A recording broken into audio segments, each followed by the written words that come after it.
नमस्कार मित्रांनो, स्वागत आहे तुमच्या सर्वांचं बीबी डिकोडरवरती।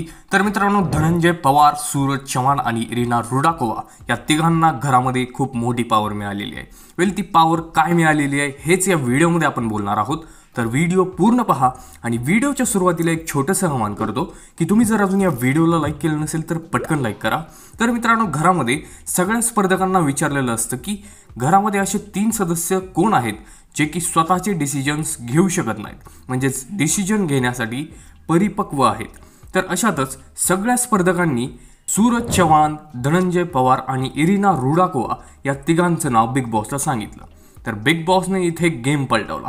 आता गेम काय पलटवला तर तुम्हाला सगळ्यांना माहितीच असेल, घरामध्ये आता काहीच फुकट नसणार आहे, सगळं विकत घ्यावं लागणार आहे। याच्यातच आता घरातल्यांना राशन वगैरे पाहिजे होतं, तर या ठिकाणी बिग बॉसने स्पेशल एरिया या तिघांसाठी ओपन केला, म्हणजेच बीबी हब। या एरियामध्ये त्या ठिकाणी खूप साऱ्या वस्तू ठेवलेल्या होत्या जे की ते बीबी करन्सीमधून यांना विकत घ्यायच्या होत्या। तर आता या ठिकाणी हीच पॉवर त्यांना मिळालेली आहे आणि हे तिघं जे काही वस्तू घेतील तेच घरामध्ये येणार आहेत। तर हे पाहणं खूप इंटरेस्टिंग ठरणार आहे की हे तिघं त्या ठिकाणी राशन घेत आहेत की बेड घेत आहेत। वेल तुम्हाला काय वाटतं, हे तिघं या पॉवरचा कशा प्रकारे उपयोग करतील आम्हाला कमेंटमध्ये सांगा। व्हिडिओ आवडला असेल तर लाईक करा, तसेच अशाच एक्सक्लुझिव्ह अपडेट्स गॉसिपसाठी फक्त सबस्क्राईब करा बिग बॉस डिकोडरला। मी भेटतो तुम्हाला अशाच एक्सक्लुझिव्ह अपडेट्ससह। तोपर्यंत धन्यवाद।